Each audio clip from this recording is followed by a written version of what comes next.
Let's talk zero balance budgets.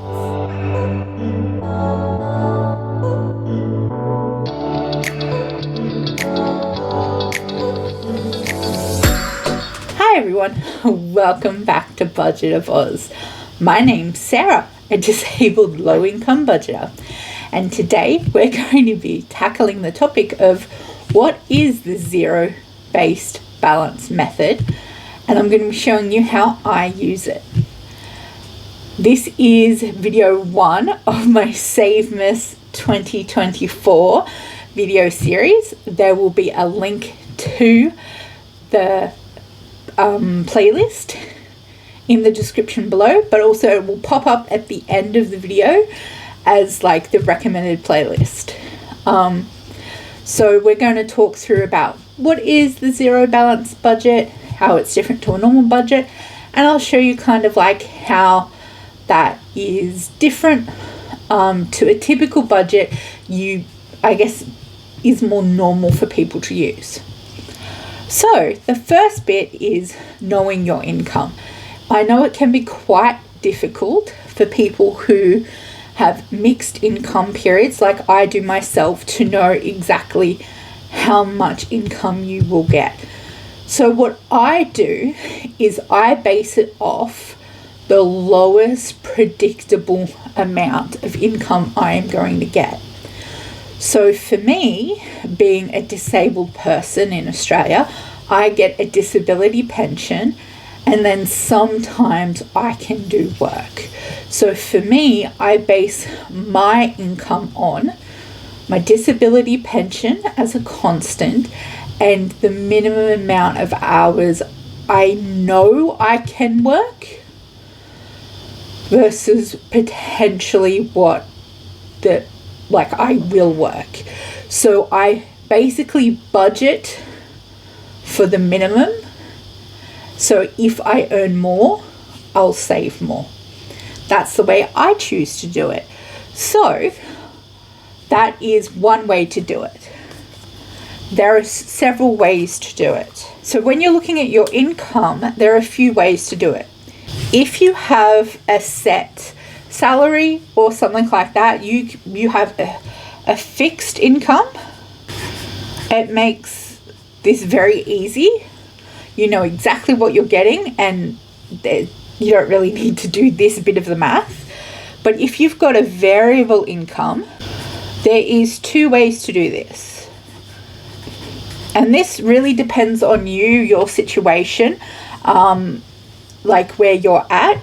If you're a 2-income household and you are like, this is just your part of it, or whether, you know, what your situation is.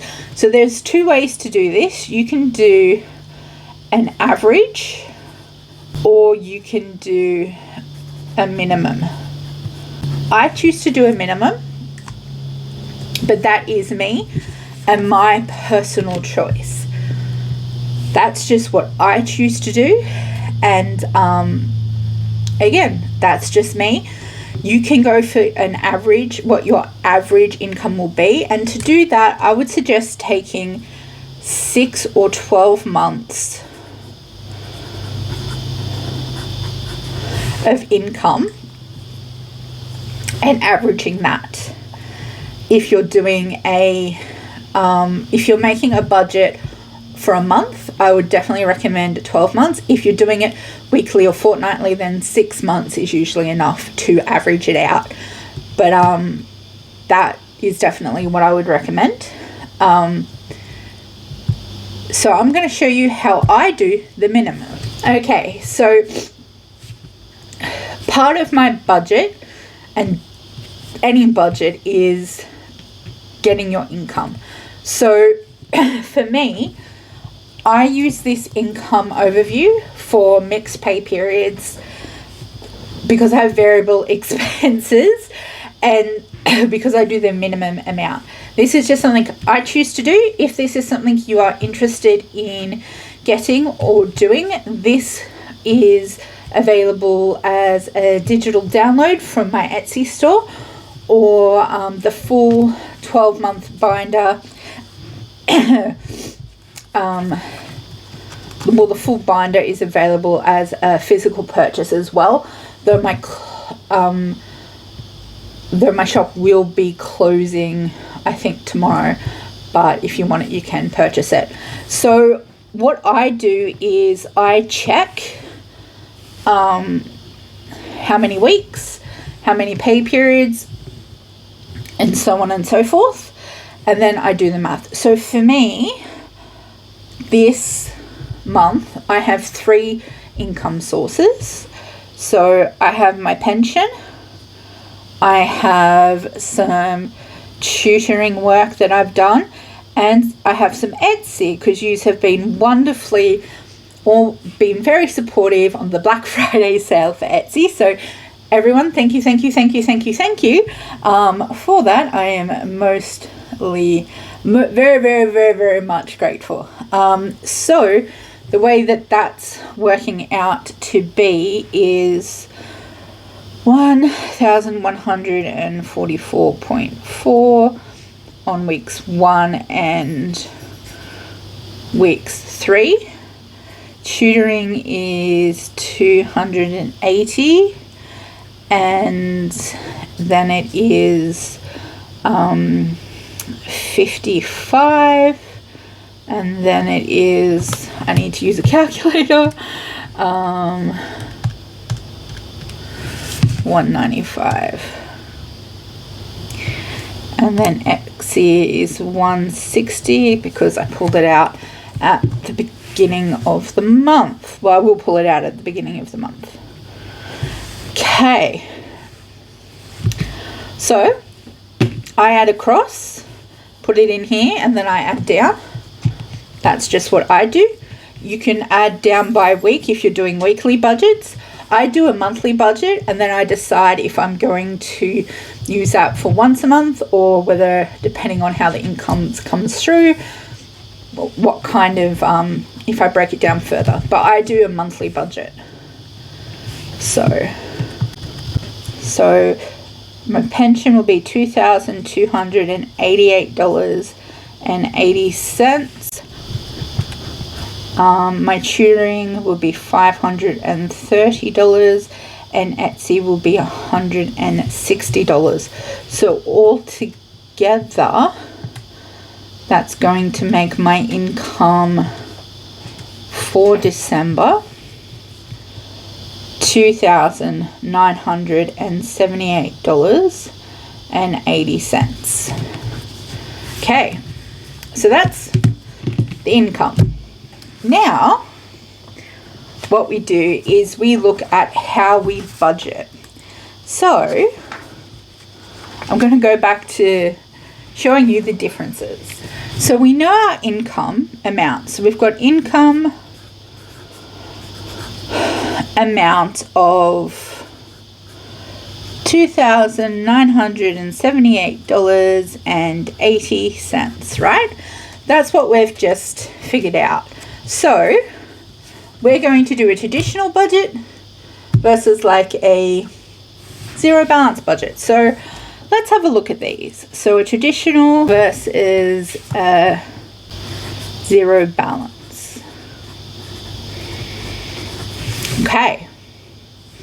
So in both, typically the first thing you will do is you're going to do your bills. At least that's how I learnt it off my parents. So traditionally, I learnt that you do your bills. That's how I learnt it. So let's go and do that. Okay, so we're going to be filling in our bills for December. This layout is set to be for a zero balance budget, but you can do typically like just a lined notebook if that's helpful. You can just write them down in a lined notebook. That's the way I used to do it, and you know, it totally works. If you go back to some of my like first videos, I'll try and link one here. I was doing an aligned notebook. I created this because it works best for me. But there's a million other ways to do it, and this is just the setup that I like for me, that I've created for me. You do you do your ways, okay? So now we're just going to run through all the bills.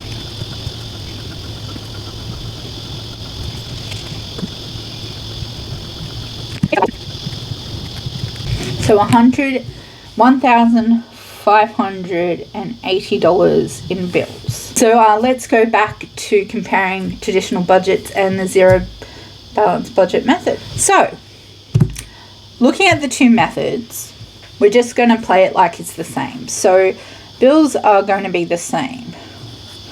1,580, 1,580. Now, typically, what would happen in a traditional budget, the way you usually do, is you would pay for your bills, and then you would do 10% into savings. So 10% of 2,978.8 times 0.1 is, sorry if the lights are changing, my dogs are kind of playing things up, is 297.88. And then basically the rest is basically spending. And that spending is pretty much living expenses. So living expenses, fun money, and, you know, pretty much everything else, right? So if we have a look at that, that's going to turn out to be in the month. So that's going to equal $1,100.92. So that is, so for everything. So living expenses, fun money, everything. $1,192. So that's the traditional way of doing it. In the zero balance way of doing it, we itemize everything. So, for example, everyday expenses are budgeted.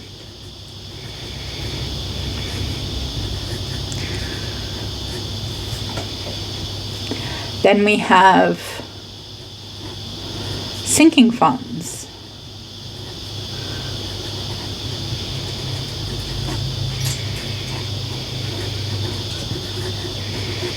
Then we have savings.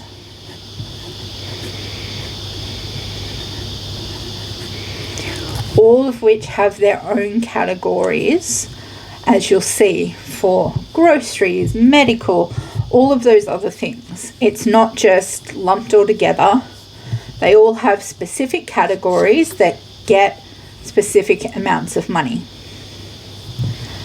And that allows us to make sure we've put money aside into every single category that we need it for. Everyday expenses, make sure that we have enough money for going out to eat with friends, grocery shopping, you know, going to the movies, for fuel. We separate it out. So, you know, come 3 days before payday, if we've got no fuel in the car and we have to go to work, that we have some money for fuel. So this is essentially the difference, is that everything has a category. So everything has a category, and is budgeted for. That is the main difference. It's not we have this much money left to do with whatever we want. Every dollar, every cent is budgeted for and is put towards something, even if that something is savings.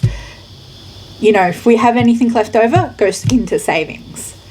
So that's how we do it. So let me show you how I do it for the rest of my December budget. So for me, my everyday expenses are 2 blocks. One is my wallet and one is my disability health essentials. So I block them out in 2. So let's just do my wallet. Okay, so for my wallet, I have the categories for groceries, dining out, fun, charity, fuel, and Amazon. We're going to be talking through cash wallets later on in this SavMas. So if you're really interested, I link to the SavMas playlist. But something to note for this particular budget for me is there is less for groceries, dining out, and fun because I will be going to hospital for about 2 weeks in December. So they're like everyday expenses for me at home have less because of that. And I've taken that into consideration for my budget. So now let's go and have a look at the health things that are going to cost me a fair bit of money because they usually do. Okay, so medications. Okay, so for me, as you can see, my health and disability costs are quite expensive. So what we're going to do is we are going to add up our everyday expenses. $800. So altogether, our essentials cost $2,380, and the remainder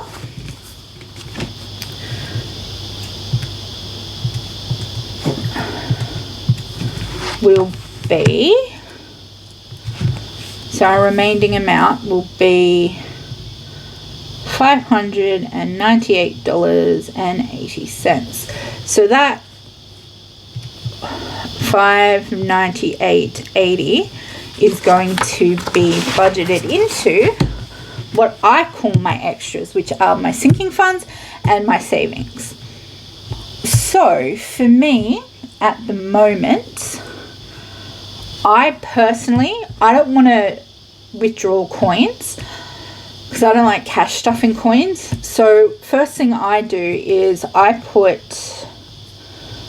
the coins into the bill buffer. So for me, that is the $3.80, just because I personally do not want to have to deal with that. Okay, so because we did earn money for tutoring and Etsy, I need to put some money into the business. So I'm going to put $150.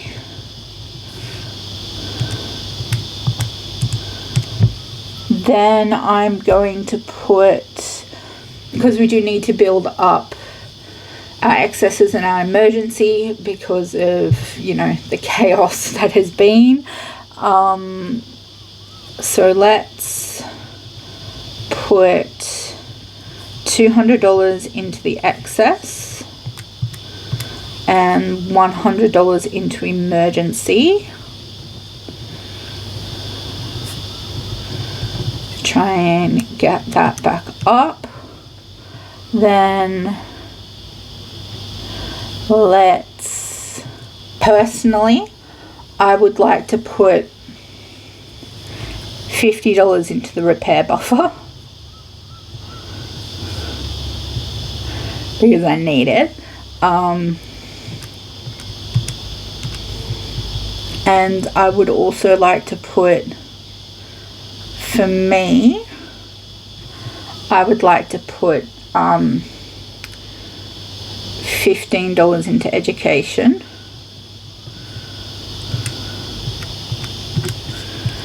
And then I'm going to put that extra 80 into savings.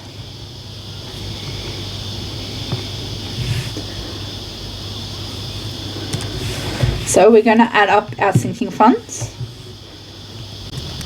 So 518.80.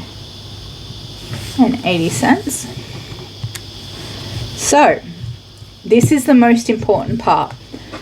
To check that you've done the zero balance budget correctly is you have to double check your math. And I always have to double check my math because I get my math notoriously wrong.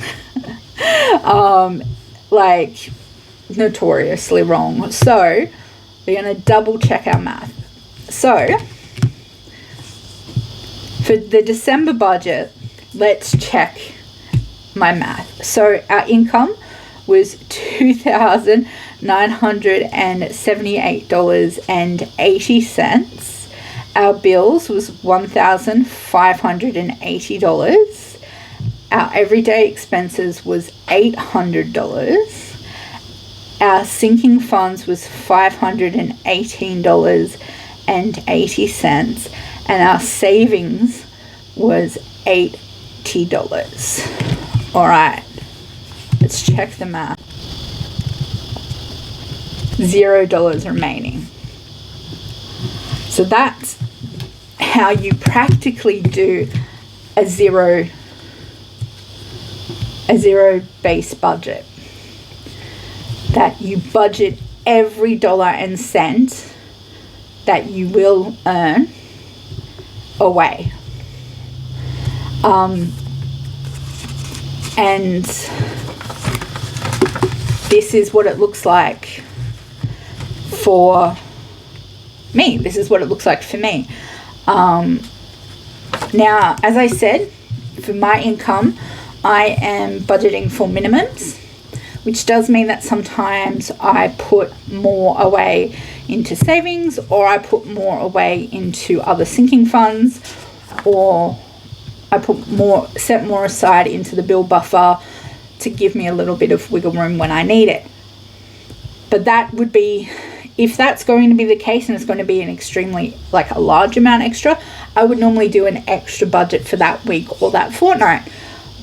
And sometimes I do. So if you want to see how I do this zero base budget regularly, I will leave a card to my Budget With Me playlist where you can see me using the zero balance budget more regularly and more frequently.